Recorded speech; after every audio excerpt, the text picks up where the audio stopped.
If you know anything about modern economics and politics, basically from the 1980s onwards, you're probably well aware that Ronald Reagan single-handedly screwed over the economy for about 30 years with trickle-down economics. But did you know the history of Ronald Reagan and his union-busting efforts? But before that, before his union-busting, he was the president of a union, which makes him the perfect encapsulation of the conservative mindset of screw you, I have my own. Way back when, Ronald Reagan was an actor. And later on, he became the president of the Screen Actors Guild, which is the actors' union. And when the Screen Actors Guild and the writers last went on strike at the same time, guess who was the head of the union who called for that strike? Ronald frickin' Reagan.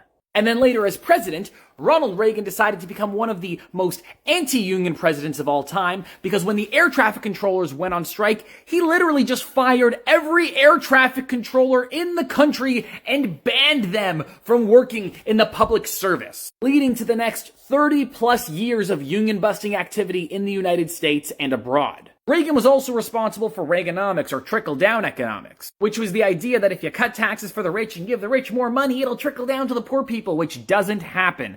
There are decades of research and studies conclusively proving that trickle-down economics does not work. Which is why Biden keeps hyping up Bidenomics, because it's based on studies that are actually proven when you give people in the middle and the bottom more money, then it makes more money for everybody because they can afford to live and buy things. Long story short, Ronald Reagan is the worst. And if you know people who idolize him, they are either so wealthy that the real world has no consequences for them, or they're dumb.